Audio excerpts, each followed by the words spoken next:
He was only 5 years old, a German shepherd, battered, scarred, barely breathing, dumped by the roadside in the dead of winter. No food, no strength, no hope. Left to freeze like he was nothing. And no one stopped. No one. Until Daniel did. A lonely trucker, worn down by life, pulled over that night and found more than just a dying dog. He found a reason to fight. What happened next will restore your faith in second chances. Before we begin, tell me, where are you watching from? Drop your country in the comments. If you believe every soul deserves a second chance, hit that subscribe button, because this one will stay with you long after it ends. Silver Pine, Colorado, lay buried under layers of winter, a tiny town swallowed by the storm. The highway stretched ahead, a long, white tunnel of snow and ice, its shoulders banked with frozen drifts, its surface glazed with treacherous frost. The sky was a leaden gray, heavy with more snow to come, and the wind screamed like a living thing, rattling the trees and shaking the empty roadside signs. Inside the cab of the weather-beaten 18-wheeler, Daniel Harris hunched forward, fingers white-knuckled on the steering wheel, eyes squinting through the blizzard. He was a tall man, just over 6'2", but he had always carried himself small, shoulders sloped, chest hollow, as if trying to take up less space. His frame was lean, almost wiry, though softened in places by years of gas station food and long hours behind the wheel. His skin was pale and freckled, often flushed in the cold, and his hair, dark blonde streaked with gray, hung a little too long over his ears, slightly unkempt, as though he hadn't bothered to cut it in months. His beard was patchy, more a rough stubble than anything deliberate, shadowing his angular jawline. His blue eyes were sharp, restless things, eyes that had learned to watch, to avoid, to calculate when to speak and when to fade away. And when he did speak, the words often caught in his throat, twisting on his tongue. A lifetime of stuttering had shaped his silence. Daniel had grown used to the sound of his own voice failing him. Simple things, a gas station coffee order, a delivery confirmation over the phone, a polite thank you, could turn into a maze of locked-up syllables. People had looked away, shuffled their feet, avoided eye contact, sometimes smiled awkwardly, sometimes smirked. Over time, Daniel had learned it was easier not to try, easier to let the road carry his voice for him. But the road had been cruel too. After losing his last job, a string of missed deadlines, wrong turns, mechanical failures, things that weren't all his fault but stacked up anyway, Daniel had spent nearly a year scraping by on odd hauls and temporary runs. He'd slept in his truck, eaten cheap sandwiches in dark parking lots, counting the days his dwindling savings could stretch. His hands, rough and calloused, had fumbled over applications, his stutter tripping him up, even when it was just a face-to-face with a hiring manager. And then came David Russell. David was the owner of Russell Freight, a man known among drivers as sharp-edged and demanding. He was about 55, wiry and compact, with thinning brown hair slicked back, small, hawk-like eyes, and a mouth that rarely smiled. He had a voice that cut through rooms, a way of making sure you knew just how replaceable you were. But David needed cheap labor, and Daniel needed someone who wouldn't care about his stutter as long as the deliveries got done. Now, Daniel gripped the wheel tightly as his old truck plowed forward, hauling a shipment of frozen goods bound for Denver. David had made himself clear over the phone. "You're late on this run, Harris, and you're done. You hear me? We've got a contract riding on this. I don't care about your excuses." Daniel had managed a croaked out, "Yes, sir," and hung up with hands trembling slightly. The truck's dashboard clock glowed 11:53 p.m. He still had almost 6 hours, but the storm was eating into his margin, mile by frozen mile. Then, the flicker. It was just at the edge of his headlights, a dark shape half buried in the snow. Daniel's heart gave a sudden jolt. He eased off the gas, squinting through the swirling white, tires crackling softly on the ice. As the truck crawled closer, the shape resolved itself. A dog. A German shepherd, once powerful, now wasted and skeletal, fur matted with dirt and ice, sprawled on its side in the snowbank. Its ribs pressed sharply against its thin hide, and one ear was torn, the edges raw and pink. Blood crusted around its mouth.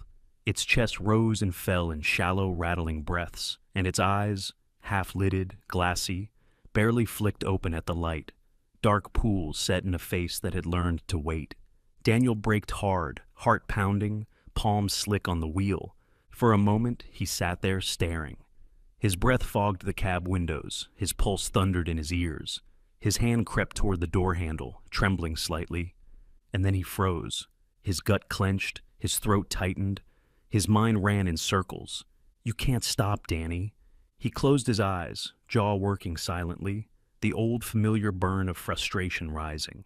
He could already hear David's voice. "Late's late, Harris. Don't waste my time." Daniel thought of the months on the road, the stretch of empty days, the long hours when he'd wondered if he was just disappearing. He thought of the mornings he'd woken up cold and hungry, counting out coins at a gas station counter, swallowing his shame when his voice broke, trying to ask for $1 coffee. You can't lose this job, not now. He opened his eyes. The dog hadn't moved. Outside, the storm raged on, snow slamming against the cab in wet, heavy gusts. The temperature gauge read 14 degrees Fahrenheit and dropping. Daniel's fingers hovered over the door handle, curling and uncurling. He let out a shaky breath, a sound that rattled in his chest. If he drove away now, the dog would be gone by morning. If he stopped, if he picked it up, he could be late or worse, stuck in the storm, stranded with a half-dead animal and a furious boss waiting at the other end. His hand tightened, white-knuckled, on the handle, his jaw clenched, the muscles trembling. And for a long, long minute, Daniel Harris sat there, at a crossroads in the snow, a man battered by life, a voice long silenced by his own tongue, staring at a creature as broken as he was. And he wondered what kind of man he really wanted to be. The snow whipped through the dark like shards of glass, slicing across Daniel Harris's windshield, blurring the already dim highway lines. He had been driving for barely a mile, the dashboard clock flashing 12:04 a.m., the cargo rumbling in the back, his hands locked on the wheel. His heart pounded, his jaw clenched, his blue eyes staring straight ahead. But his mind wasn't on the road. It was on the shape in the snow behind him. Daniel was a man of quiet faith. Always had been. He hadn't been to church in years, but the little silver cross hanging from his rearview mirror, faded, scratched, reminded him daily of his mother's soft voice, her old hymns, her whispered prayers when she thought he wasn't listening. Growing up, it had been his anchor. Even when life fell apart, even when the stutter made his words fail, Daniel's prayers never had. Now, as the snow pounded his windshield, Daniel's hands trembled on the wheel. He whispered aloud, barely noticing his own rough, stammered voice. "Lord, please, help, me." He squeezed his eyes shut for just a moment, the truck rumbling steady beneath him, and in that instant, it was as if he could feel it. Not a voice, not a sign, but a tug deep inside, like something warm breaking through the cold. He slammed on the brakes, heart hammering. Turned back.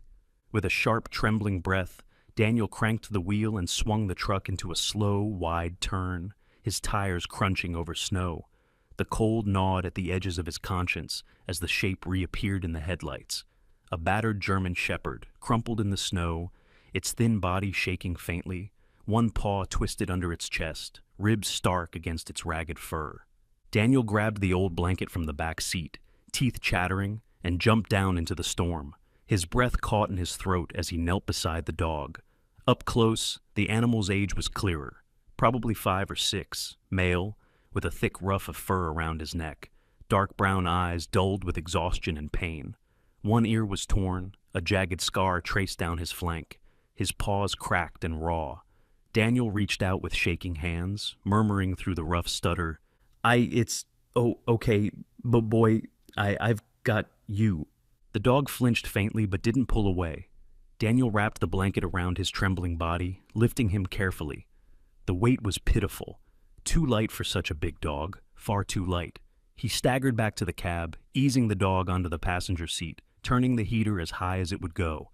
"Shadow," Daniel whispered softly, naming him without knowing why. "You'll be okay, Shadow." The truck lurched back onto the road, Daniel's hands tight on the wheel. His breath fogged the cab, the heater working overtime. The closest vet, he fumbled for his old GPS. Elm Creek Veterinary, 20 miles out. The clinic came into view as a small red glow in the distance, its sign flickering in the storm. Daniel parked with a hiss of brakes, bundled Shadow tighter, and stumbled toward the door. Inside, the reception area was clean, cold-smelling, all bright lights and sharp edges. A young man stood behind the counter, maybe 25, thin, sharply dressed in a fitted polo shirt and khakis, his dark hair slicked neatly back. His name tag read, Connor. Connor looked up, eyes narrowing slightly at the sight of the rough, towering figure before him. Daniel, 6'2", lanky, pale-skinned, dark blonde hair a little too long, his beard rough and uneven, clothes road-worn and snow-dusted, arms full of a limp, bloody dog. Daniel's chest heaved from the cold, his stutter breaking through in desperate gasps as he spoke. "Please, help him." Connor stepped back slightly, eyes flicking nervously to the dog, then to the man. "I'm sorry, sir. We require upfront payment for emergencies. Do you have insurance or cash?" Daniel's stomach dropped. His face paled further. His calloused fingers clutched Shadow closer, his voice shaking. I don't... Connor's face settled into a polite but firm mask, the kind of mask Daniel had seen 1,000 times. "I'm sorry, sir. We can't take him without payment." Outside, the snow roared against the glass. Inside, Daniel stood frozen, heart thudding, the weight of the dog heavy in his arms. He didn't argue. He couldn't. His voice had failed him, as it always did. He stumbled back out into the storm, cradling Shadow close, the cold biting deeper. The second clinic was 10 miles away. Daniel's arms ached from gripping the wheel so hard, his lips raw from whispering broken prayers as he drove. This time, the vet on duty, an older woman, short and pale, with tightly pulled gray hair and a pinched mouth, shook her head almost before he spoke. "No cash, no treatment, sir. We're not a charity." The third clinic was even worse. A locked door, a closed sign, a cold, "We're closed for the night," over the intercom. Daniel slumped back against the truck, head bowed, the weight of the storm and the helpless dog pressing into his chest. He felt the old helplessness rise, the familiar weight of words unsaid, chances lost. His eyes stung hot, and then he remembered. An old name. A story passed between truckers on the road, a small, out-of-the-way place run by a retired vet, a man who took in strays and waifs when no one else would. Walter Quinn. Daniel gritted his teeth, flicking on the GPS with trembling fingers. His breath hitched in his chest as the old truck groaned back to life. Shadow curled on the seat beside him, faintly stirring at last, his cracked paw twitching slightly against the blanket. He drove through the narrowing roads, through the thickening storm, heart pounding, praying hard. At last, the faded wooden sign appeared, half buried in snow. Quinn's Veterinary Care. The building was small, old, its yellow porch light glowing faintly through the storm. Daniel staggered to the door, Shadow heavy in his arms, and knocked. Moments later, the door opened. Walter Quinn was a man in his 70s, tall but slightly stooped, with long white hair tied back at his neck, a bushy white beard, and sharp green eyes that softened the instant they fell on Daniel and the battered dog. His face was lined, his hands thin but strong, and his voice carried the calm, quiet authority of someone who had seen years of pain and never stopped caring. "Bring him in, son," Walter said, holding the door wide. "We've got work to do." Daniel stepped inside, his eyes blurring with tears as he cradled Shadow close. His voice caught, raw and broken, as he whispered, "Thank you." For the first time in months, Daniel Harris felt the faintest, smallest spark inside, the flicker of hope. The faint smell of antiseptic and old wood drifted through the narrow exam room of Quinn's Veterinary Care as Daniel Harris sat hunched on a small wooden bench, hands nervously twisting the brim of his worn cap. The storm still raged outside, icy wind rattling the old window panes, but inside, the air was heavy with quiet urgency. On the padded table, Shadow lay still, a pale blanket draped over his battered body, his shallow breathing the only sign he clung to life. Daniel's eyes burned. His tall, wiry frame was folded in on itself, shoulders sagging under the weight of exhaustion, and something deeper, a raw, gnawing guilt. His dark blonde hair, damp from melted snow, hung in uneven strands over his forehead, while his rough beard scratched against the collar of his faded jacket. He stared at his rough hands, calloused palms marked with small scars from years of work, trembling faintly now as if they no longer belonged to him. Across the room, Walter Quinn worked in steady silence, his lined face furrowed in concentration. Walter was tall, though his once straight back had a gentle stoop now, his long white hair pulled neatly at the nape, his bushy white beard lending him an almost old sailor appearance. His green eyes were sharp, calm, the kind of eyes that had weathered years of sorrow without hardening.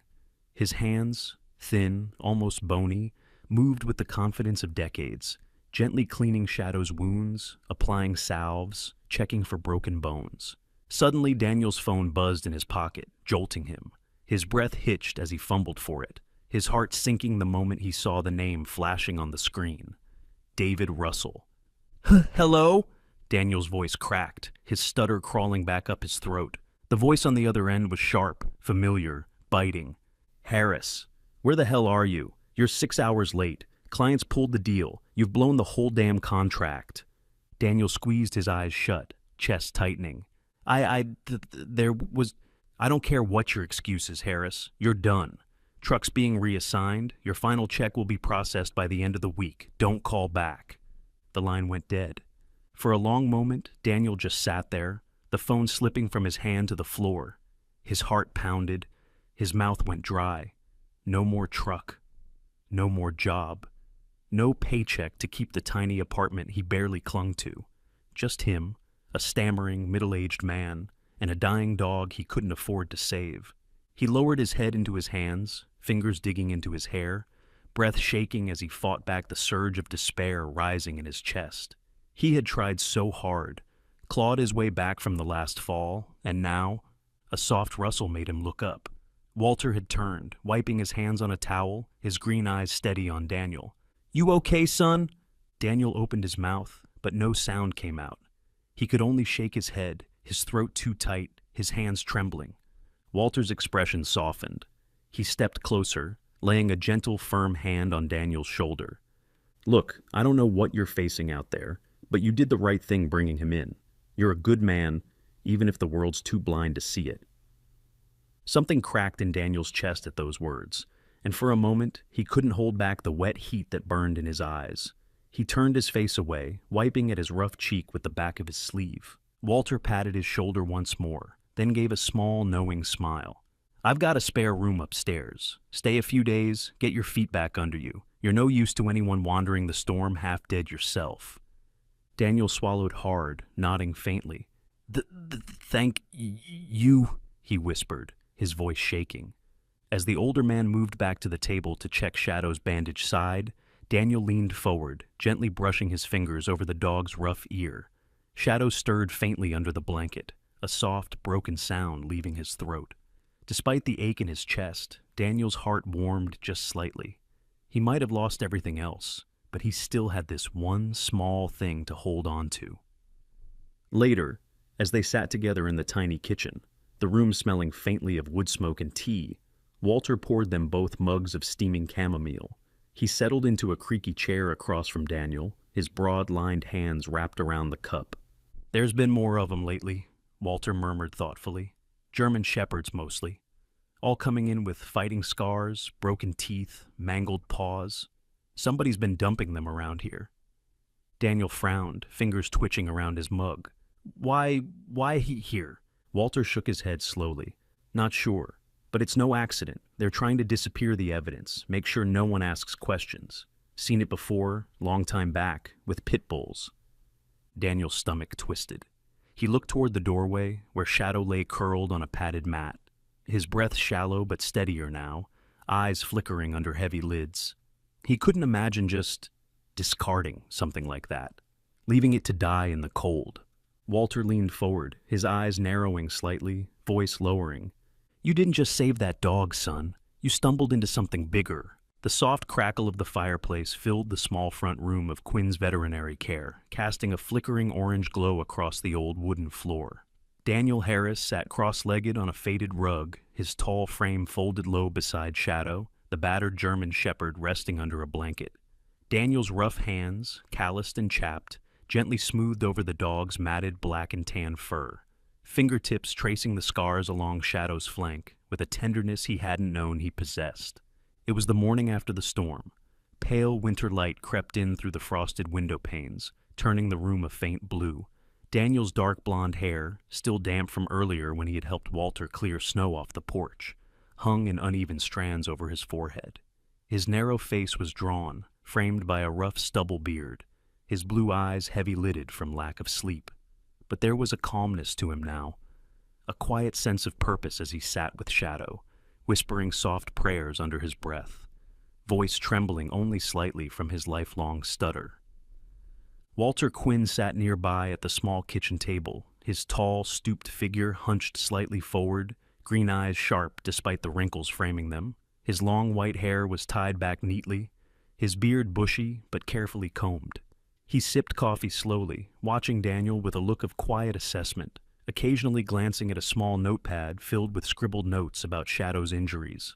"Something's been bothering me," Walter murmured at last, setting the mug down with a soft clink. "I noticed it last night, but didn't want to spook you." Daniel looked up, brow furrowed, his heart quickening. "Well, what, is it?" Walter gestured gently. "The collar. Take a look." Carefully, Daniel reached under the blanket, feeling the worn leather strap still clinging loosely around Shadow's neck. His fingers brushed something hard, a broken length of chain, jagged where it had snapped, and a small metal tag rusted at the edges. He pulled it free carefully, holding it up to the light. Etched into the metal were numbers. Not a name, not a phone number, just a set of stamped digits. R216. Daniel frowned deeply, turning the tag over in his hand. What does it mean?" Walter rose slowly, joints cracking faintly as he crossed the room, peering over Daniel's shoulder. "That's a training tag," he murmured grimly. "I've seen a few in my time. Underground fighting rings, illegal breeders. The dogs don't get names, only numbers." His voice dropped. "You didn't just pull a stray off the street, son. You pulled an escapee from something bad." Daniel's throat tightened. His hands trembled slightly as he set the tag down, heart pounding hard against his ribs. Shadow, sensing the tension, let out a soft, broken whine, his eyes fluttering open to glance weakly at Daniel. They hurt him," Daniel whispered, chest tightening painfully. Walter crouched beside him, his lined hand resting gently on Daniel's shoulder. "They hurt a lot of them, and they'll keep doing it unless someone makes noise." For a long moment, Daniel just sat there, staring at Shadow, his thoughts churning. His stomach twisted. He had no job, no money, barely a roof over his head. He was a man used to scraping by, keeping his head down, avoiding trouble because life had already handed him more than enough hardship. But now, sitting beside this broken animal, his rough fingers tangled in the matted fur, he felt something old stir inside him, a stubborn, aching sense of rightness. I can't just walk away," Daniel murmured, his voice cracking, his hands clenching into fists. Walter smiled faintly, the corners of his eyes crinkling. "Didn't think you could." They spent the next few hours at the small kitchen table, Walter flipping through his old veterinary logs, jotting down notes, tracing patterns. There had been reports, he explained, anonymous tips, a few emergency calls, all pointing toward a spike in abandoned, injured German shepherds over the past few months. Some were dumped near highways, some left outside small clinics. All bore similar signs: fighting scars, old training wounds, clipped ears, broken teeth. At one point, Walter's daughter stopped by, bringing supplies. Sarah Quinn was in her early 30s, tall and slender with fair skin, soft brown hair pulled back in a neat ponytail, and wide, intelligent green eyes so much like her father's. She wore a thick wool coat, her hands gloved against the cold, and she greeted Daniel with a gentle smile, the kind of smile that seemed to sense he wasn't much of a talker and didn't press him for words. "You're the one who brought in the shepherd?" she asked softly, her voice warm. "You did a good thing." Daniel flushed faintly, nodding, his mouth twitching as if to form words, though nothing came. She gave his arm a light squeeze, then turned to help her father unpack supplies, moving with the practiced ease of someone who'd grown up in clinics and barns, comfortable around both animals and the people who cared for them. By late afternoon, the snow outside had eased, the pale winter sun hanging low in the sky. Daniel sat alone for a while beside Shadow, watching the slow, even rise and fall of the dog's thin chest, his breath misting faintly in the cool air. He thought of his old life, the long miles, the lonely nights, the relentless weight of failure. He had no idea how to start an investigation, no clue where to even begin. But he knew one thing for certain. He couldn't leave this alone. We start tomorrow, Daniel murmured softly, fingers resting lightly on Shadow's side. And for the first time in a long while, a flicker of determination warmed his chest. The pale sun hung low over Silver Pine, casting long golden beams over the snow-laden fields and abandoned barns scattered across the outskirts of town. Daniel Harris stood alone by his truck, shoulders hunched against the biting wind, his tall, wiry frame wrapped in an old canvas jacket that flapped slightly in the breeze.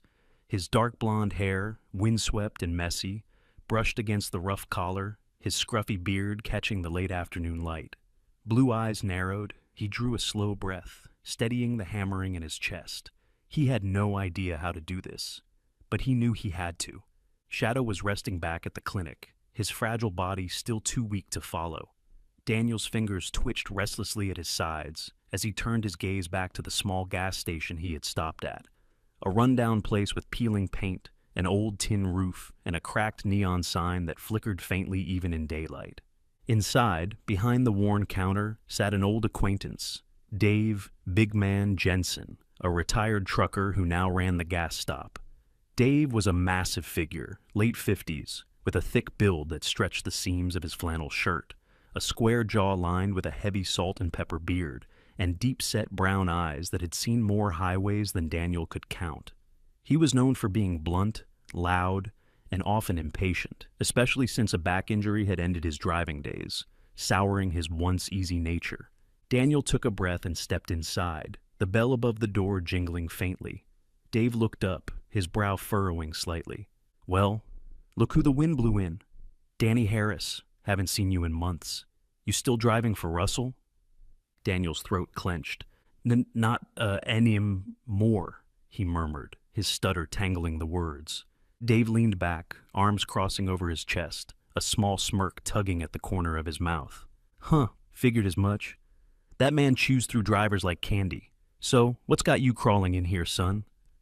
Daniel's hands fumbled in his coat pocket, pulling out the worn metal tag from Shadow's collar. He held it out silently, eyes pleading. Dave squinted, frown deepening. "R216. Where'd you pick that up?" Daniel swallowed hard, words trembling. "Found a dog. He's hurt. Collapsed. I think fighting ring." Dave snorted faintly, shaking his head. "You and your bleeding heart, Harris." He sighed, scratching his beard. "Look, I don't know much, but ask around the feed store down the road. Old Curtis might have seen something." Daniel gave a grateful nod, shoulders tightening slightly under the weight of his own frustration. Even simple questions became mountains when his tongue locked up, and he knew Dave's dismissive tone wouldn't be the last he'd face today. The feed store was a narrow, dusty place lined with stacked bags of grain and cracked wooden shelves. Behind the counter stood Curtis Thompson, a wiry man in his late 60s, with thinning white hair, sun-leathered skin, and small, restless eyes. Curtis had spent decades tending horses and cattle, and was known for his sharp tongue and quicker temper. As Daniel approached, Curtis glanced up sharply. "Need something, boy?" Daniel shifted uneasily, fingers fumbling with the metal tag again. Looking, fighting D-dogs. Have you seen something?" Curtis raised a brow, a thin smirk tugging at his weathered lips. "Good God, Harris, you still stuttering after all these years? Figured you'd have grown out of that by now." Daniel's face flushed hot, his hands curling tightly around the tag, his chest tightened, the old humiliation flaring up like a fresh bruise, but he forced himself to stand firm, blinking hard. Curtis studied him a moment longer, then snorted. "Ain't seen much, but There's been trucks coming and going from the old Hammond property out by the woods. Place has been dead for years. Could be worth sniffing around. Daniel nodded stiffly, whispering a hoarse, thank you, before turning sharply on his heel, heart pounding so loud it almost drowned out the old man's parting chuckle. Back at Quinn's, Daniel sat hunched by the fire again, turning the clues over in his mind. Walter joined him with a fresh cup of tea, his lined face thoughtful, his long white hair falling in loose strands over one shoulder. "You did good, son," Walter murmured softly. "Takes grit to keep pushing when everyone wants to slam the door in your face." Daniel let out a soft breath, his shoulders slumping, his rough fingers absently stroking Shadow's head. Shadow stirred faintly, his battered frame twitching against the blanket, his brown eyes blinking weakly. Daniel pressed his lips into a thin line, determination tightening his chest. He had no money, no truck, no clear plan. But somewhere in the woods, in an old forgotten property, something ugly was hiding, and he was no longer the kind of man who looked away. The night had settled thick over Silver Pine, stars hidden behind a heavy layer of low clouds. Daniel Harris sat behind the wheel of an old borrowed pickup truck, its heater rattling faintly, his fingers clenched tightly on the steering wheel. His tall, lean figure was hunched forward, blue eyes sharp with nervous focus. His dark blonde hair was slightly damp from sweat, despite the cold, sticking to his forehead beneath the worn beanie pulled low over his ears. His rough beard twitched faintly as his jaw tightened, breath fogging in the cab's cold air. Walter had offered to come, but Daniel had shaken his head. This was something he had to face himself. He'd left Shadow sleeping on the clinic's padded mat, watched over by Walter and Sarah. Sarah Quinn had been a quiet presence that evening, carefully bandaging Shadow's wounds with practiced hands. She was tall and slim, in her early 30s, with a natural grace in her movements. Her light brown hair, streaked softly with gold, was pulled into a neat braid down her back. She had a kind, gentle face, pale skin dusted with faint freckles, and clear green eyes that mirrored her father's patient calm. Sarah had offered Daniel a soft smile when he left, a wordless reassurance he'd carried with him all the way here. Now, parked in the shadows of a snow-dusted tree line, Daniel gazed at the dark outline of the old Hammond property, a sprawling, decaying farm that had once housed cattle but now sat rotting, forgotten, his stomach twisted. He could just make out faint movements in the distance, the rustle of tarps flapping in the wind, the silhouette of large metal cages lined up beneath a makeshift shelter. Daniel raised an old pair of binoculars, his breath catching as he focused the shaky lens. In the dim moonlight, the glint of iron bars reflected back at him. Inside, figures huddled. Dogs. German shepherds, pit bulls, mutts, all crammed together, some limping, some lying unnaturally still. He could hear it faintly even from here, the low, broken sounds of whimpers, the occasional snap of a chain, the muted yelp of pain. His hands trembled as he fumbled his phone from his pocket, cursing softly under his breath as his stutter made it impossible even to whisper to himself. He forced his breathing slow. Then, carefully, he lifted the small camera Walter had lent him, an old, dented model, but still sharp. Click, click, click. Daniel moved slowly, carefully, slipping from the truck, boots crunching softly on the frozen ground. He ducked low behind the old fence line, snapping more photos. The cages, the dogs, the worn pickup trucks parked near the barn, the faint figures moving around them. He caught sight of one man standing watch, tall and broad, wearing a thick coat with a fur-lined hood, his face shadowed. Another moved nearby, shorter, with a heavy build and a noticeable limp, dragging a crate toward one of the sheds. Daniel's heart hammered painfully in his chest. Every instinct screamed to turn back, but the memory of Shadow's broken body, the faint flicker of trust in those battered brown eyes, held him firm. Back in the truck, he fumbled through his phone contacts, finding the number Walter had insisted he take. The local sheriff's office. His voice was raw when he called, roughened by his stutter, but he forced it out. This is Daniel H. Harris. I have proof. Fighting ring D dogs abandoned. Please. The woman on the line, Deputy Carla Brooks, was patient but skeptical. Carla was in her mid-30s, stocky and strong, with dark brown skin, close-cropped hair, and an efficient, no-nonsense voice. She was known locally as sharp-eyed and determined, a woman who didn't waste time on wild stories, but she also had a reputation for a deep sense of fairness.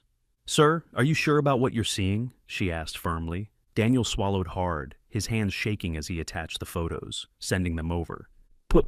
Please, look, I'm sure." There was a long pause. Then, Carla's voice came back, quieter, more serious. "All right, Mr. Harris, stay put. I'm sending a team." Daniel slumped back in the driver's seat, heart pounding so loud he could hear it in his ears. His breath came in short, ragged bursts. He watched the dark shapes move across the property, the faint flicker of cigarette tips, the low rumble of muffled voices. He knew deep down that if they found him, he was in trouble. But he stayed. It felt like hours before he saw the approaching headlights, the faint flash of red and blue in the far distance. His chest tightened with relief as he spotted the sheriff's vehicles crawling up the old dirt road, headlights off, tires crunching softly on snow. He stepped out of the truck, raising his hands slowly as Deputy Brooks approached. She was shorter than he'd expected, sturdy and solid, her dark uniform buttoned up tight against the cold, a badge glinting faintly in the moonlight. Her sharp brown eyes flicked over him once before she gave a short nod. "Stay back, Mr. Harris. We'll handle this from here." Daniel stepped back, watching from the shadows as the deputies fanned out, weapons drawn, boots crunching softly over the frozen ground. There were shouts, a dog barked sharply. Someone yelled in alarm, and then the farm erupted into motion, figures scattering, trucks trying to start, chains rattling as dogs howled in sudden, desperate confusion. Daniel pressed a trembling hand to his mouth, eyes stinging as he watched the officers move swiftly, securing the cages, shouting orders, bringing down the shadowy figures one by one. He felt something shift deep in his chest, a flicker of something he hadn't felt in a long time. Maybe pride, maybe just the quiet, aching relief of having done the right thing, no matter how small. Under the pale wash of the moon, the Hammond property was a storm of shouts, flashing lights, and barking chaos. Daniel Harris stood at the edge of the tree line, his tall, wiry frame half hidden in shadow, blue eyes wide as they took in the swirl of police activity. His hands were clenched at his sides, trembling slightly, his breath quick and shallow in the cold night air. The faintest sheen of sweat clung to his forehead under his worn beanie, and his rough beard twitched faintly as his jaw tensed. Deputy Carla Brooks moved briskly among the officers, her compact figure sharp in her dark uniform, her expression focused and tight. Her short-cropped hair glinted faintly under the emergency lights as she gave clipped orders, her voice carrying with practiced authority. Carla had seen a lot over her 10 years on the force, but the sight of the battered dogs huddled in their cages, some bleeding, some shivering, stirred something hard and cold in her chest. "Secure the perimeter," she barked, waving an arm sharply. "And get the animal control unit in here now." Daniel's heart pounded as he watched officers pry open the rusted cage doors, their hands working carefully to ease terrified, half-starved dogs out onto blankets. Some animals stumbled, legs too weak. Others let out sharp yelps of pain. And then from behind him, a faint, familiar sound. "What? Shadow?" Daniel's voice cracked faintly, his stutter curling around the name as he spun around. Limping toward him through the snow, eyes bright despite his gaunt face, was Shadow. Walter Quinn had insisted the dog stay at the clinic, but somehow, by sheer will or stubborn loyalty, Shadow had slipped free. His black and tan coat was still patchy, ribs showing thin under his fur, his right front paw wrapped in a rough bandage. Yet his tail wagged faintly as he stumbled forward, eyes locked onto Daniel's. Daniel dropped to his knees, arms open, breath hitching. "Oh, boy, what are you doing here?" Shadow let out a soft whine, pressing his battered head into Daniel's chest, his thin body trembling but determined. Just then, a sharp cry pierced the air, high, thin, desperate. Daniel's head jerked up, eyes snapping toward the cages. A small figure was stuck near the back, a tiny puppy, no more than 3 months old, its matted golden fur caught between the bars of a collapsed crate. The other dogs had already been carried away, but the pup was left behind, yipping frantically, its tiny legs kicking helplessly. Before Daniel could move, Shadow let out a low, determined growl. His thin body tensed, and before Daniel could stop him, he limped forward, dragging himself across the snow. Shadow, no! Daniel's voice broke, his hands darting out, but Shadow kept going, eyes locked on the trapped puppy. The dog's body shuddered as he reached the crate, his thin legs buckling slightly as he braced himself. He nudged his snout through the gap, gently tugging at the puppy's scruff, whining softly, paws scrabbling in the snow. The puppy let out a sharp yip, twisting. Then with one last pull, Shadow dragged the little creature free. Daniel watched, heart clenched tight in his chest, as Shadow lay down heavily, wrapping his thin body protectively around the shivering puppy. His ribs heaved, his head dropped, but his eyes glimmered faintly with a quiet, exhausted triumph. Deputy Brooks rushed over, breath catching slightly as she knelt beside Daniel. "Is that your dog?" she asked, voice roughened by emotion. Daniel nodded, unable to speak for a moment. His throat worked silently before the words came, trembling and raw. Yes, my friend." Carla gave him a sharp look, her brown eyes softening slightly. "He's a good one." Together they lifted Shadow and the rescued puppy carefully, wrapping them in warm blankets. Daniel cradled Shadow close, his rough hands trembling as he brushed a hand gently over the dog's battered head, tears pricking hot behind his eyes. You saved him," he whispered hoarsely. "You're so good." Around them, the last of the dogs were being loaded into waiting vans, the shadowy figures from the farm, now handcuffed and silent, watched over by grim-faced officers. Walter and Sarah arrived minutes later, bundled in thick coats, both pale and anxious. Walter's sharp green eyes softened with relief when he saw Daniel holding Shadow, and Sarah, tall and slender, her light brown braid slipping loose over her shoulder, let out a shaky breath, kneeling to gently check Shadow's bandages. "You're amazing, old boy," she murmured softly, her fingers brushing lightly over Shadow's head. Daniel sat back slightly, his tall frame slumped from exhaustion, eyes fixed on the quiet rise and fall of Shadow's chest. Something warm and aching filled his chest, a feeling he hadn't known in years. This is what courage looks like, he thought, blinking hard. This is what love looks like. For so long, Daniel had seen himself as small, a man beaten down by life, by his own faltering voice, by the long stretches of lonely road. But tonight, watching Shadow, he realized something had shifted. They had saved each other. The winter sun hung low over Silver Pine, casting long gold rays across the snowy fields. The storm had passed weeks ago, leaving behind glistening drifts and crisp air, the kind that bit at the nose but sparkled on the skin. Daniel Harris walked slowly along a narrow trail near the edge of town, his tall, lean frame bundled into a sturdy wool coat Walter had helped him buy. His dark blonde hair was cut shorter now, neatly trimmed, and his rough beard had been shaped into something tidy. His pale skin, once gaunt and tired, now had the faintest touch of color, and though his blue eyes still carried deep lines of weariness, they also held a spark he hadn't known in years. Beside him trotted Shadow, a black and tan German shepherd who no longer looked like the battered, skin-and-bone survivor Daniel had found in the snow, though scars still marked his flank and his right front paw had a slight, permanent limp. Shadow's coat gleamed in the pale sunlight. His ears perked, his dark eyes bright and curious. His thin body had filled out over the past few weeks, thanks to steady meals and Sarah's careful nursing. He was a dog reborn, and Daniel often thought, so was he. The past few weeks had unfolded in a way Daniel never could have imagined. After the police raid, local news had picked up the story, highlighting Daniel's role in helping bring down the illegal fighting ring.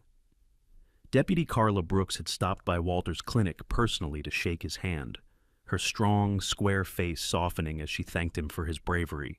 She'd even helped connect him to a nearby freight company, one that was eager to hire local drivers. No long-haul runs, no impossible deadlines, just honest work close to home. Walter, tall and stooped, but still sharp, had stepped in like a quiet guardian, smoothing the path wherever he could. His lined face, usually serious, now broke into frequent small smiles whenever he saw Daniel and Shadow together. Sarah, his daughter, had been an equally constant presence, her tall, slender frame moving gracefully through the clinic as she checked Shadow's progress, her light brown hair usually pulled back in a simple braid. Her pale skin glowed softly under the clinic's lights, her wide green eyes crinkling at the edges whenever she spoke to Daniel, her voice always warm, never rushed. One afternoon, after finishing a delivery route, Daniel had found himself sitting with Walter and Sarah at the clinic's small wooden table, cradling a mug of hot tea.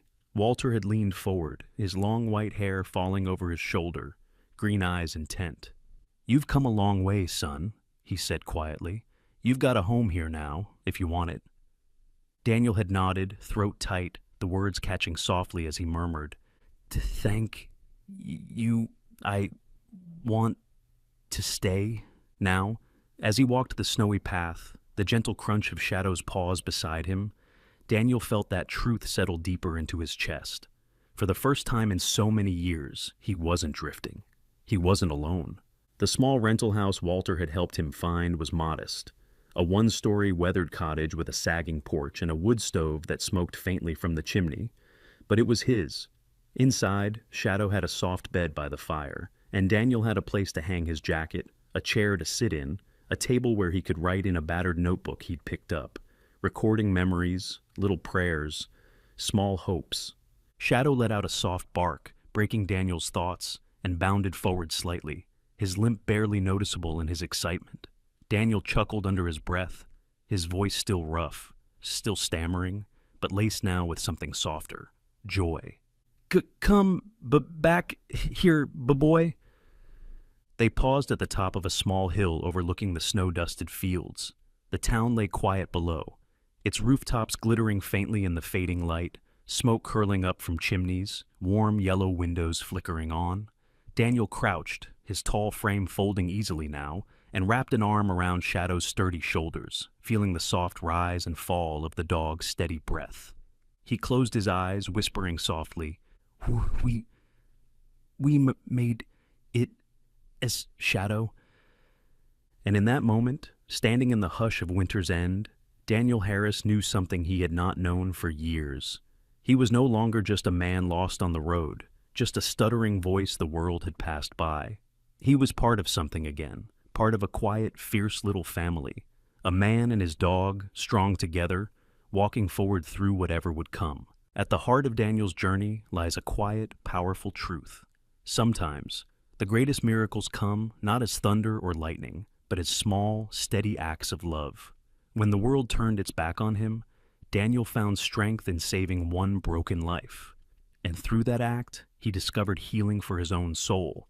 Shadow's survival was no coincidence. It was a reminder that even in the coldest, darkest winters, God's hand moves through the most unexpected ways, through the loyalty of a dog, the kindness of a stranger, the stubborn courage of a quiet man who refused to walk away. This story is for anyone who has ever felt small, overlooked, or voiceless. It's proof that no matter how broken you feel, no matter how empty your pockets or how shaky your voice, you can still make a difference. You can still be someone's miracle. May God bless you as you carry this story into your own life. May He remind you that every life matters, human or animal, and that even the smallest act of kindness echoes far beyond what we can see. Before you go, we invite you. Share this story with someone who needs hope today. Comment below. Have you ever witnessed or been part of a quiet miracle? We'd love to hear it. Subscribe to our channel for more inspiring, true stories that remind us all of the power of second chances. Let's keep the light of hope burning. One story, one soul, one small act of love at a time. He was only 1 month old, a tiny golden retriever puppy, hit by a car, left broken and bleeding in the snow. The driver sped away without a glance. The puppy carried from clinic to clinic, but no one would help without money. And no one stopped. No one, until Jack did. A struggling father, already fighting to raise his special needs son, stood on street corners in the freezing cold, begging strangers to help save this little life. What happened next will shatter your heart, and then heal it. Before we begin, tell me, what was the first dog you ever loved?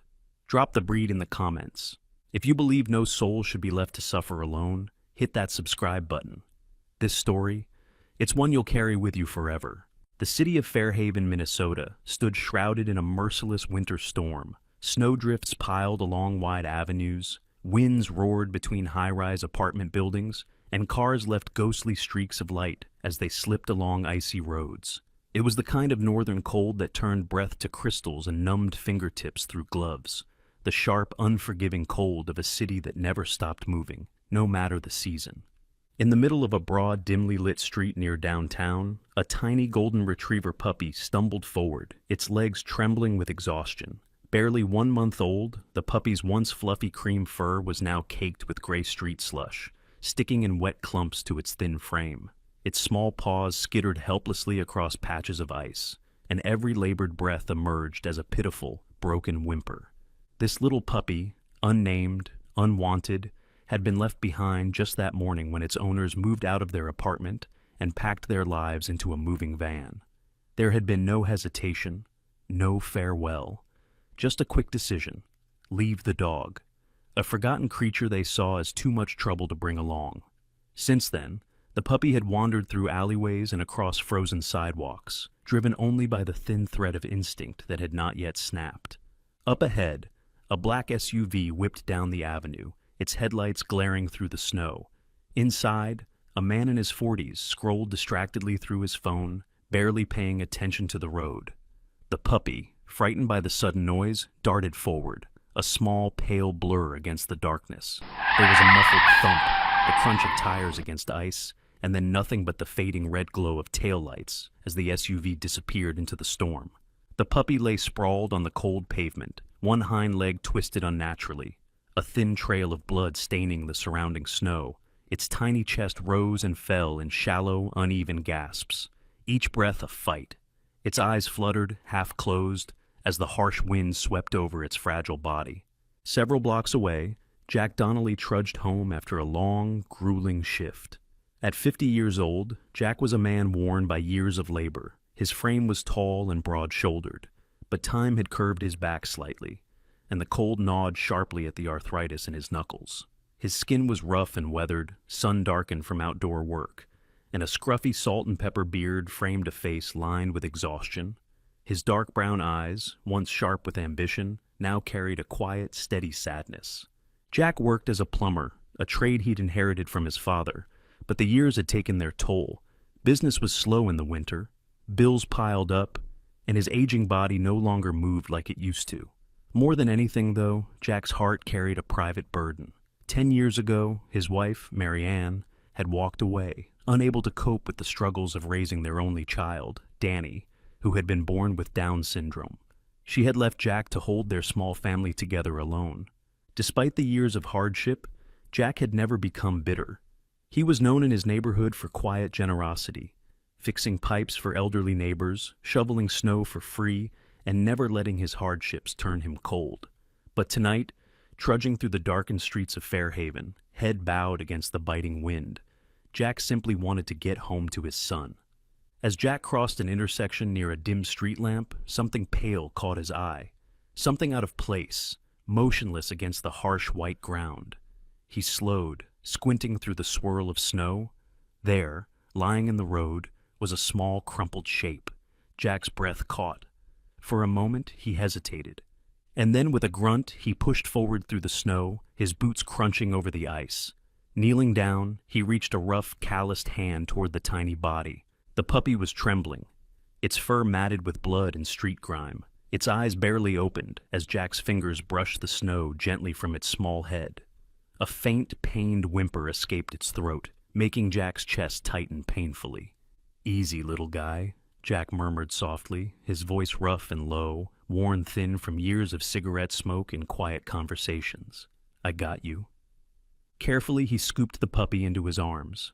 It was feather-light, its fragile ribs trembling under his touch, its heartbeat a faint, rapid flutter. Jack stood slowly, feeling the little body curl instinctively against his chest. He glanced up and down the street. The SUV was long gone. There was no one else. No owner, no bystanders, no explanation. Jack let out a long, slow breath, the mist of it disappearing into the night. He adjusted the puppy against his chest, his thick brown work coat shielding the little creature from the biting wind. And then, without another word, he began the long walk home through the snowy streets of Fairhaven, each step heavy, each thought tangled between exhaustion, worry, and something else he couldn't quite name. Something dangerous. Something like hope. Jack pushed open the front door of his small house on the edge of Fairhaven, Minnesota, snow trailing off his worn boots as he stepped inside. The house shivered in the winter cold, the old heater rattling weakly in the corner, barely keeping the icy wind at bay. In his arms, cradled against his chest, was the tiny golden retriever puppy, limp, shivering, its small body feverish to the touch. Jack set it down carefully on a folded blanket near the couch, his rough hands trembling slightly as he brushed a gentle hand over the small, damp head. On the sagging couch sat Danny, his 12-year-old son, watching with wide, eager eyes. Danny had sandy blonde hair, pale skin, a round face with soft features, and bright blue eyes that shone with innocent curiosity. Born with Down syndrome, Danny's speech was limited to simple words, often repeated with pure-hearted emphasis. As soon as Jack placed the puppy down, Danny leaned forward, his small hands hovering, trembling slightly with excitement. "Dog," Danny whispered softly, his voice light and breathy. "Dog, Daddy, dog." Jack gave a tired smile, sinking down onto the couch beside him. "Yeah, buddy," he murmured, voice rough from exhaustion. "This little guy's hurt." Danny reached out gently, stroking the puppy's soft ear with his small fingers, whispering again and again, "Dog, love, dog, love," as if his words alone could heal. Jack leaned his head back, closing his eyes for a moment. His body ached, not just from the long, cold hours spent fixing frozen pipes in dark basements, but from the heavy, constant weight of worry. Raising Danny alone hadn't been what he planned.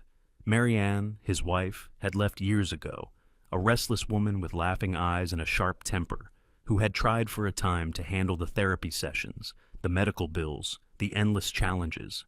But when Danny's diagnosis settled like a stone between them, Marianne grew distant, then resentful, and one day she left without looking back. Jack had stayed. He stayed through the heartbreak, through the long, lonely nights, through the tears and setbacks and quiet victories. He stayed when neighbors stared and whispered, when children on the block teased Danny for his slow speech and clumsy steps. He worked brutal hours to keep the lights on, to buy Danny's medications, to make sure there was food on the table, all while his own joints stiffened and his back bent under the weight of a life much heavier than one man should have to carry. Now, sitting beside his boy, Jack watched as Danny gently wrapped his arms around the small, broken puppy, whispering, "Love, dog, daddy, love," over and over. For a moment, a tiny flicker of warmth sparked inside Jack's tired chest. But then reality settled hard around him. The puppy was not improving. Its body was hot with fever, its breathing shallow and ragged. Jack's stomach tightened as he ran a hand over his bearded face, feeling the roughness of days without shaving, the scratch of old worry. He had no money for a vet. His last paycheck was already spoken for: rent, heating, groceries. And yet, here was this small life, depending on him, trembling on an old blanket in his drafty living room. Danny looked up suddenly, his bright eyes wide, his voice soft and urgent. "Daddy! Dog sick! Help! Dog!" Jack's heart clenched. He reached over, resting a big, calloused hand on his son's shoulder. "I know, Danny," he murmured, voice thick. "I know, buddy." The night stretched long around them, the old heater ticking faintly, the snow tapping at the windows. Jack sat in the dim light, his arms around Danny, his eyes on the tiny, feverish dog, his mind racing through possibilities, none of them easy. His chest ached with love and fear, and he wondered, not for the first time, how he was going to hold everything together. The winter morning light barely broke through the gray clouds over Fairhaven as Jack bundled himself in his thick, worn coat and lifted the tiny golden retriever puppy, now named Sonny, carefully into his arms. Sonny had made it through the night, but just barely.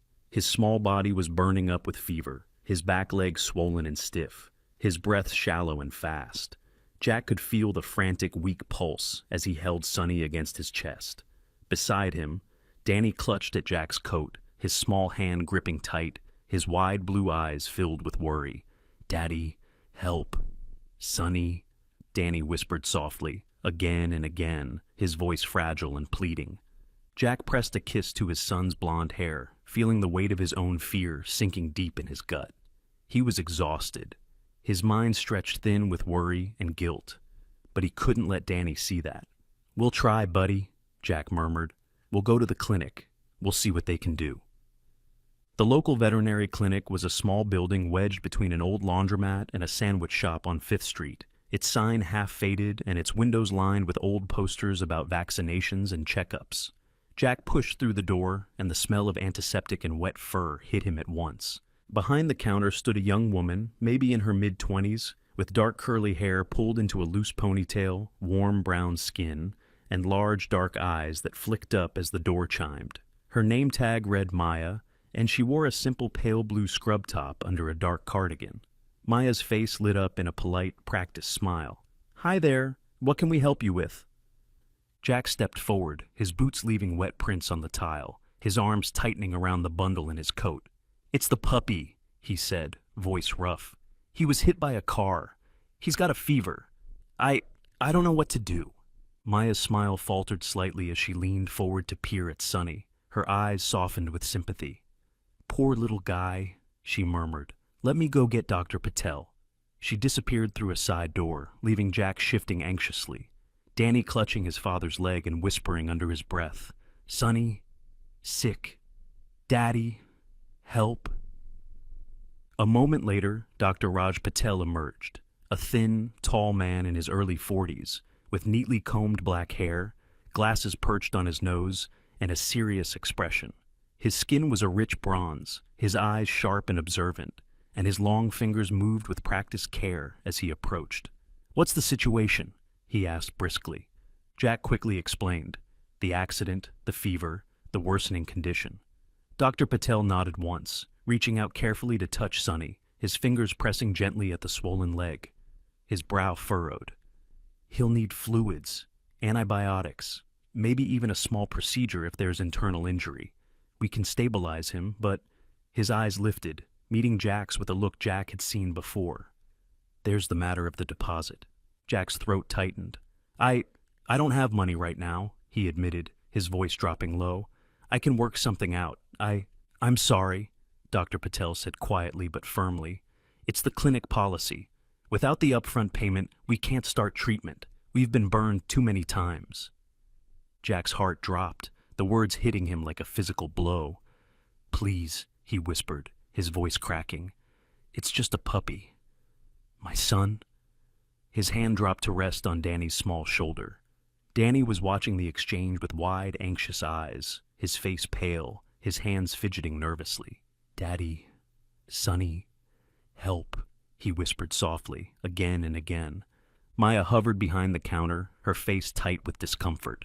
She looked like she wanted to help, but she stayed silent, glancing apologetically at Jack. Dr. Patel gave a gentle but final shake of his head. "I'm sorry," he said again, voice softening. "There's nothing we can do without the payment." Jack felt something twist hard in his chest, a mix of shame, helplessness, and quiet fury at the unfairness of it all. He gathered Sonny back into his arms, feeling the puppy's faint, shallow breaths against his chest, and turned slowly toward the door. "Come on, Danny," he murmured, voice heavy. "Let's go home." The walk back was long and cold, the wind biting through Jack's coat, his hands numb around the small, trembling bundle. Danny trudged beside him, holding tightly to his father's sleeve, his voice a soft, worried chant. "Sonny, sleepy, Sonny, love." Back home, Jack settled Sonny onto the blanket again, wrapping him in old towels, placing a bowl of water nearby, though the puppy was too weak to lift his head. Danny knelt beside him, stroking the soft fur with small, careful hands, whispering softly, "It's okay, Sonny. Sleep. Love. Daddy's here." Jack watched from the couch, his heart aching, his mind spinning with questions and doubts. What could he do? Where could he turn? He had no savings, no credit left on his card, no one to call for help. His jaw tightened as he ran a hand through his graying hair, his fingers digging into his scalp. Across the room, Danny looked up at him with wide, trusting eyes, his voice a soft whisper. "Daddy, help." Sonny. Jack let out a long, shaky breath, feeling the weight of the moment press down on him. Outside, the snow fell heavier, blanketing the city in thick, suffocating silence. Inside, in their small, cold living room, a man, a boy, and a broken puppy huddled together, caught in a battle against time, against fear, against the limits of what one man could do. The next morning, the storm over Fairhaven had not let up. Snow blanketed every street, piling high against shop fronts and lamp posts, and the wind roared through the gaps between tall buildings, rattling windows and scattering ice in sharp gusts. Jack stood in his small kitchen, staring at the crumpled bills on the counter, the last of his cash. Barely enough for groceries, certainly not enough for a vet. He rubbed a hand over his face, feeling the roughness of his unshaven beard, the heaviness in his chest. In the living room, Danny sat cross-legged on the floor beside Sonny, the tiny puppy still wrapped in old towels. Sonny's little body trembled with fever, his breath shallow, his eyes half closed. Danny's small hands gently stroked the puppy's head, his voice soft as he whispered, "Sonny, love, you, Daddy, help." Jack clenched his jaw. His whole life he had been a man who took care of his own. He had worked since he was 17, first as a plumber's apprentice under his father, later running his own small repair jobs, always scraping by. Even after Marianne left, even after friends drifted away, even after the nights of loneliness, Jack had never asked anyone for help. He had too much pride, too much stubbornness, too much of his father's voice still in his head. A Donnelly man stands on his own 2 feet. But now, looking at his boy, watching Danny's pale face so full of desperate hope, Jack felt his pride cracking. He couldn't just let this puppy die, not after seeing the way Danny had lit up. How he whispered love over and over.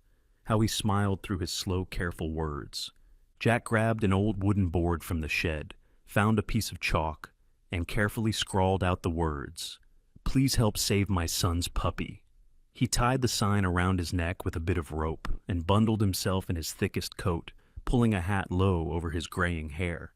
"Come on, buddy," Jack murmured softly, lifting Sonny carefully into his arms. Danny stood quickly, eyes wide, bundling himself into his little red jacket, the sleeves slightly too short, a blue knitted hat tugged low over his sandy hair. "Daddy, we help Sonny," Danny whispered, his voice trembling with excitement and fear. The streets were busy despite the storm. Fairhaven's people hurrying to work, their boots crunching over the snow, heads bowed against the wind.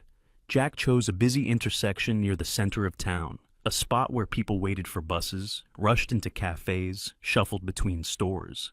He and Danny stood near the corner, Jack holding Sonny tightly against his chest, Danny clutching at his father's sleeve, his small face red from the cold, breath misting in the air. Jack lifted the sign slightly, heart pounding. He cleared his throat, the words sticking uncomfortably. "Please," he said softly at first, then a little louder. "Please, my son's puppy. We need help." Danny echoed him in his soft, broken voice, his small hands hugging Sonny's bundled body tightly. "Help! Sonny! Please! Love! Help!" People passed by, their faces hidden under scarves, their eyes fixed on their phones, their footsteps quick and impatient. Some glanced at Jack and Danny, their gazes flicking over the sign, the shivering puppy, the tired man and his son, but no one stopped.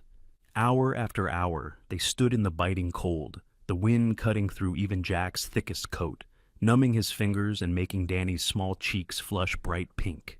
Jack's back ached, his arms stiff from holding Sonny so long, and his heart ached worse. He could feel Danny's small body leaning into him, trembling slightly, whispering again and again, "Daddy, Sonny, help, Daddy." A few people tossed sympathetic glances, a few muttered apologies. "Sorry, can't help.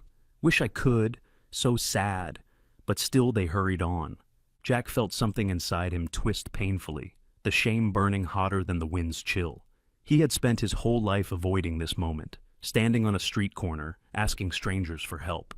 And now, here he was, a man of 50, worn down, hollow-eyed, clutching a sick puppy and a trembling boy, as hundreds of strangers passed without a second glance. His knees nearly buckled. He wanted to sink to the ground, to bury his face in his hands, to give up. But then he felt Danny's small hand slip into his own, felt the boy's fingers tighten, heard the tiny voice whisper, "Daddy, love, Sonny." Jack straightened, biting down hard on the wave of helplessness. He wasn't done yet.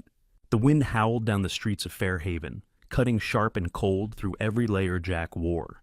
He adjusted his grip on Sonny, the tiny golden retriever puppy, wrapped tightly in a frayed blanket, feeling the feverish heat still pulsing from the little body. Beside him, Danny shivered, his small gloved hand gripping Jack's tightly. His cheeks flushed red from the cold. His breath came out in short puffs, and his voice, soft and trembly, repeated over and over, "Help, Sonny, please, help." Jack's legs ached, his back burned, and his heart felt like it was cracking. The cold, the endless line of strangers who walked past without a glance, the weight of his own pride sinking deeper with each passing minute. It was all too much. He was ready to turn back, ready to whisper to Danny that they had to go home, ready to collapse in defeat. But then, through the swirling snow, a figure appeared. Emma Burke, 35 years old, stood on the sidewalk, a reusable grocery bag in one arm, her light brown hair tied back loosely, small strands whipping across her pale face. She was tall, slender but strong, dressed in a simple wool coat and dark jeans, her green eyes widening in shock as she took in the sight before her.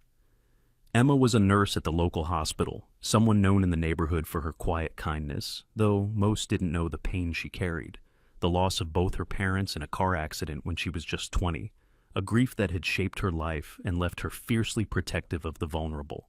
Emma's eyes flicked quickly between Jack, the trembling little boy clutching his sleeve, and the small, unmoving bundle in Jack's arms. Without hesitation, she crossed the street, her boots crunching through the snow. "Jack! Danny!" she called out, voice filled with concern. Jack lifted his head, his weary eyes meeting hers. "What's going on?" she asked, stopping in front of them, breathless, her brow furrowed deeply. Jack's voice cracked as he answered. "He's hurt, Emma. Hit by a car. The clinic. They won't help without the deposit." His words came out in a rush, raw with exhaustion. "I don't know what to do. Emma's heart twisted painfully in her chest. She knelt down, setting her grocery bag in the snow, reaching out gently to brush back the blanket. Her fingertips grazed Sonny's hot, damp fur, and she let out a sharp breath. "Oh, Jack! This poor little thing!" She glanced up, her green eyes shining with sudden determination. "We're not leaving him like this." Without another word, Emma pulled out her phone, her fingers moving swiftly across the screen.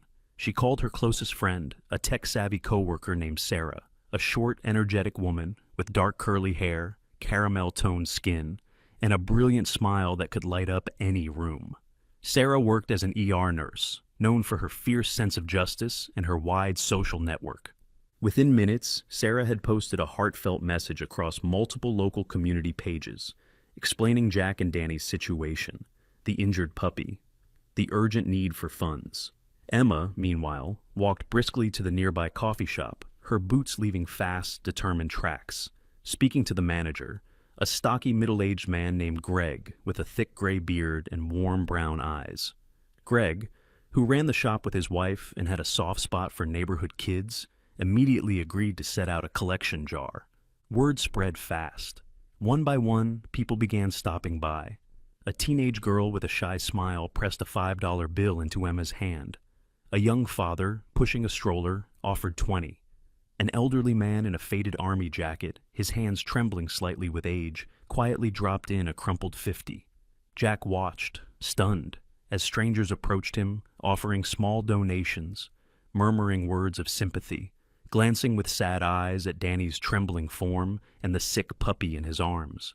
Danny clutched at his father's coat, his blue eyes wide, his voice breathless with wonder as he whispered, "Daddy, people, help, Sonny." Within 2 hours, Emma and Sarah had gathered enough. Emma returned to Jack's side, kneeling down, her hands gentle as she touched his arm. "Come on," she murmured softly, her voice thick with emotion. "We have enough. Let's get him help." At the clinic, Maya, the young receptionist with the dark curly ponytail, blinked in surprise when they walked back in. but her face lit up with relief as Emma explained. Dr. Patel moved quickly, his long fingers steady and efficient as he examined Sunny, his sharp eyes softening slightly when he saw Danny hovering nearby, whispering softly, "Sunny, be okay. Love you." Hours later, when the treatments were finished and Sunny was stable, Emma sat in the waiting area beside Jack and Danny. She reached out, pulling Danny gently into a hug. Danny, small and trembling but smiling wide, wrapped his arms tightly around her neck, his voice breathless with joy as he whispered, "Thank you. Love you. Thank you." Emma felt tears prick at the corners of her eyes as she held the boy close, the weight of his trust sinking deep into her heart. Snow still clung stubbornly to the rooftops and sidewalks of Fairhaven, but the days had begun to lengthen, and the bitter edge of winter had softened. Inside the small Donnelly house, warmth flickered, not just from the old rattling heater, but from something gentler, quieter, like a light that had been hidden for too long and was now timidly reaching out again. Sunny, the tiny golden retriever puppy who had hovered on the edge of death just days before, now lay curled on a soft blanket by the window, his little chest rising and falling steadily. His fur, once matted and crusted with blood, had been gently cleaned, revealing a creamy gold sheen, though patches remained shaved where the vet had treated his wounds. His hind leg was still wrapped in a light bandage, but the fever had broken, and his eyes, round, dark, full of quiet curiosity, now followed the sounds and movements of the house with soft attentiveness. Danny was rarely far from Sunny's side. The 12-year-old boy, with his sandy blonde hair and round, open face, sat cross-legged on the floor for hours, humming tunelessly, his small hands resting gently on Sunny's back. His soft voice drifted over the room in simple phrases. "Sleep, Sunny. Love you. Get better." There was something in his expression, the way his blue eyes sparkled, the way his lips tugged upward in small smiles, that hadn't been there before, as if the boy had come alive alongside the little dog. Jack moved around the small house with steady, careful purpose. His 50-year-old body was worn but strong, broad-shouldered, his hands thick and calloused from decades of labor. For the first time in weeks, he allowed himself to breathe a little easier. With help from neighbors like Greg, the coffee shop owner, and old Mrs. Agnes from next door, he'd managed to patch the leaking spot in the roof.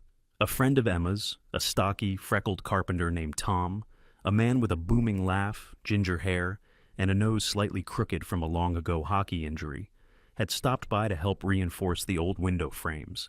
Jack still worked every odd plumbing job he could pick up, shoulders aching from the weight of tools and frozen pipes.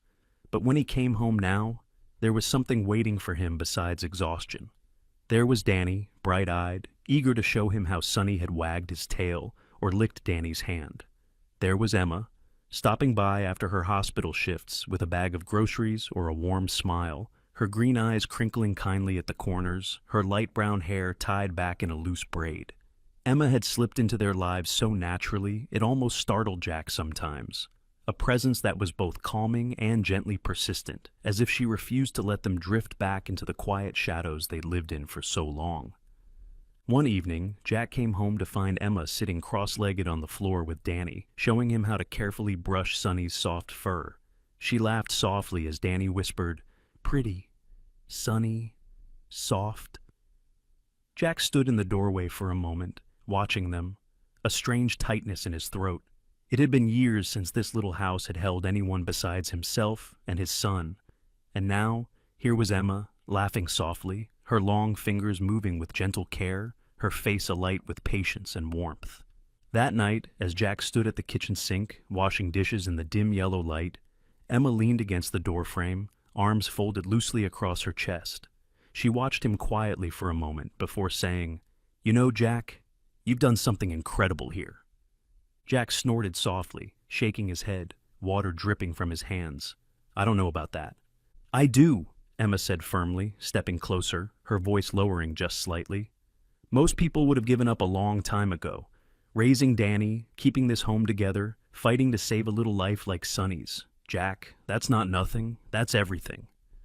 Jack swallowed hard, the weight of her words sinking in deeper than he expected. He turned slightly, meeting her gaze, and for a rare moment, he let his guard slip. I didn't know if I could still believe things could turn around, he admitted quietly. But now, looking at Danny, seeing him smile again, his voice caught. It's like maybe life's not done giving us chances. Emma smiled softly, her eyes bright. Sometimes, all we need is one small reason to keep believing. That night, as the snow outside softened into rain, Jack sat on the couch, Danny curled up beside him, Sonny sleeping in a little bundle between them. The house creaked softly, the heater hummed faintly, and Jack closed his eyes for a moment, feeling, for the first time in what felt like years, the quiet pulse of something he'd thought he'd lost. Hope. Spring had begun to tease the edges of Fairhaven. The snow was melting in uneven patches, leaving wet sidewalks and muddy yards. Jack sat on the small front steps of his house, his elbows on his knees, watching Danny and Sonny playing a few feet away. Danny's laughter floated through the air, bright, unguarded, pure. Sonny, now walking with only the faintest limp, wagged his golden tail, circling happily around Danny's small feet. For the first time in months, Jack allowed himself a breath of peace. But peace, as Jack knew too well, was often fragile. The knock on the door came late one afternoon. Jack opened it, wiping his hands on a rag after repairing a leaking faucet, only to find himself facing a man he recognized instantly, though he wished he didn't. Mark Stanton was tall, broad-shouldered, in his early 40s. His blonde hair was slicked back, his jaw clean-shaven, but his eyes cold and calculating. He wore an expensive black leather jacket over dark jeans, and the faint smell of cigarette smoke clung to him. Mark's expression was smooth, almost polite, but there was something sharp underneath, something that made Jack's stomach tighten. "Jack Donnelly, right?" Mark said, voice smooth as silk, but with a hard edge beneath. "I believe you have something that belongs to me." Jack's heart dropped. "What are you talking about?" he asked, though he already knew. Mark's smile widened slightly as he pulled out a thin folder of papers. "Sonny," he said casually, "my dog. Well, technically, here's the paperwork. Breed certificate, purchase receipt, it's all here. I was delayed in coming to collect him. Family move, you understand, but I've come to take him back now." Jack's hands clenched into fists at his sides. Inside the house, Danny peeked around the corner, eyes wide, his small voice whispering, "Daddy." "Who?" Sonny trotted to the door, wagging his tail, but when Mark stepped closer, the little dog froze, his ears pinned back, his tail tucked low, a small, uncertain whimper slipping from his throat. Jack noticed. So did Emma, who appeared a moment later from the side gate, carrying a basket of groceries. Her light brown hair was pulled back into a loose braid, a faint smudge of fatigue under her green eyes, but when she saw Mark, her entire posture shifted. She straightened, her eyes narrowing sharply. "Jack, who's this?" Emma asked, stepping closer. Mark gave her a practiced, charming smile. "Just here to collect what's mine." Jack's voice was rough when he answered. "Sonny isn't going anywhere." Mark raised a brow, casually flipping through the papers. "I could press charges, you know. This is theft. You've been keeping a dog that doesn't belong to you." Emma stepped forward, placing herself slightly in front of Jack. "You left that puppy to die on the street," she said quietly, her voice calm but firm. "We all know it." Mark's eyes hardened. "You can't prove that." Emma met Jack's glance, her eyes flashing determination. "Let me handle this," she whispered. Pulling out her phone, she quickly typed out a message, her fingers moving fast. Within minutes, Emma's post was live on local social media, a call to the community telling Sonny's story, the injured puppy, the family who had saved him, the man now trying to claim him back. Neighbors began arriving, one by one, drawn by the growing stir online. There was Mrs. Agnes, thin and sharp-eyed in her heavy winter coat. Greg from the coffee shop, his thick gray beard bristling as he crossed his arms. Tom, the ginger-haired carpenter, towering quietly in the back. More followed, strangers and friends alike, standing shoulder to shoulder on the Donnellys' small front lawn. Mark's smooth facade began to crack. "This isn't your business," he snapped. But Jack, who had been silent, now stepped forward, his broad shoulders squared, his hands steady at his sides. He looked at Danny, who had crept up and was now holding Sonny tightly against his chest. Danny's small voice, usually so soft and scattered, came out clear and trembling. "No, love, No. For a moment, everything stilled. The crowd watched, silent, as Danny clutched Sonny, tears slipping down his round cheeks, his small hands shaking as he whispered, "No. Sonny stays.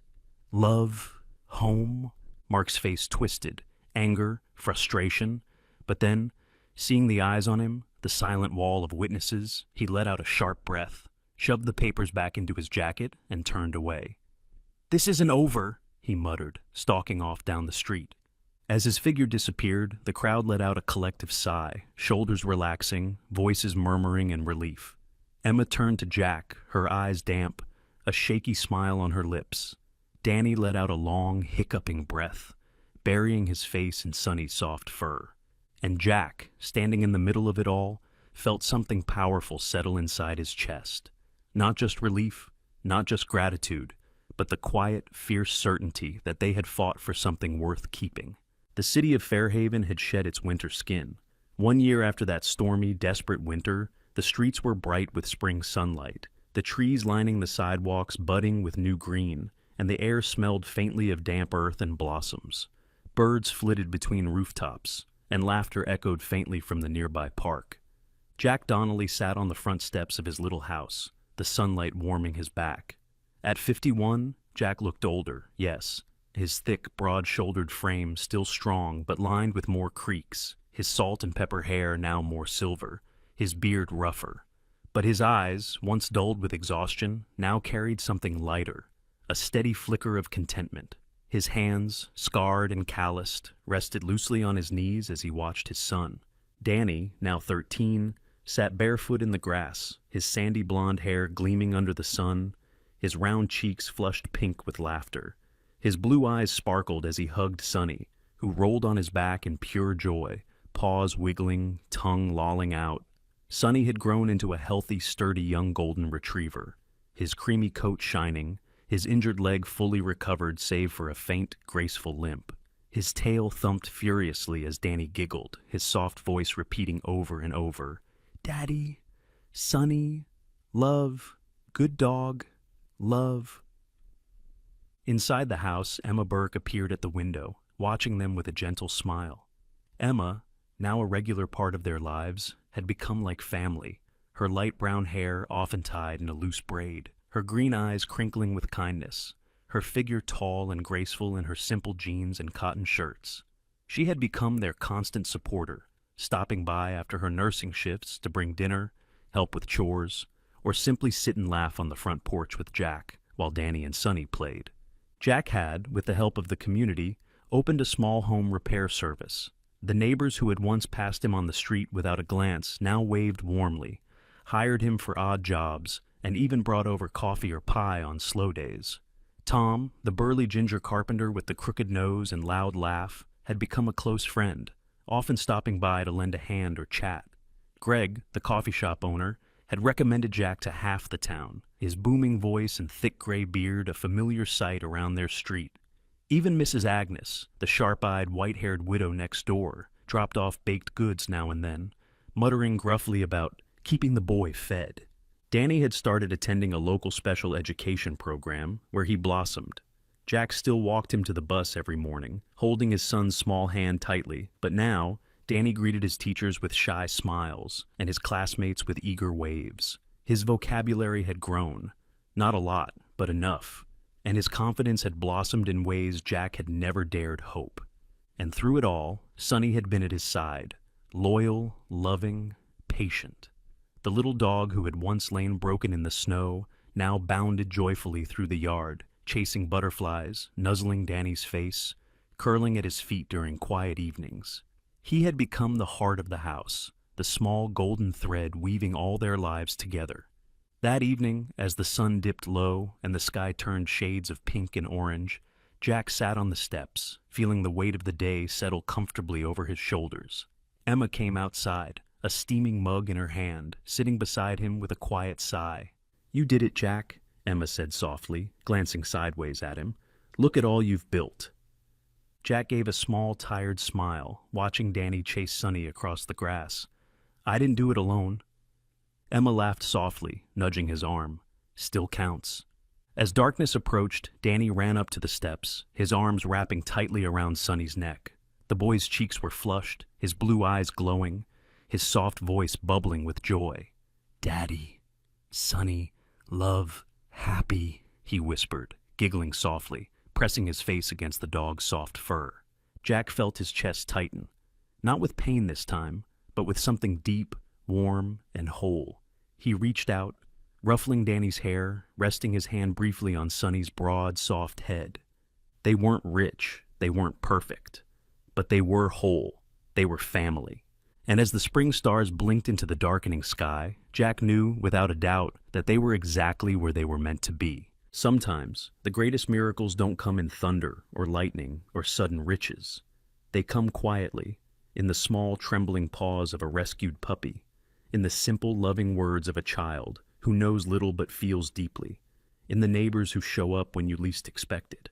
Jack, Danny, and Sonny's story reminds us that second chances, love, and healing often come when we are at our weakest, when we think we have nothing left, and when we're humble enough to accept help. It is in these moments that God works through the hearts of ordinary people, through kindness, through community, through the simple act of showing up. In your life, maybe you're carrying a weight, feeling alone, or wondering if things will ever get better. Remember, God's grace is always moving, often quietly, often through the hands of others. Open your heart, keep believing, and trust that there are still beautiful, unexpected blessings waiting ahead. May God bless you today and always. May He bring healing to your heart, protection to your home, and joy to your spirit. If this story touched your heart, please share it with someone you love. Leave a comment below about your favorite moment or your own story of second chances, and subscribe to this channel to join us for more inspiring, emotional journeys. Together, let's fill this world with hope, love, and the quiet miracles we all need.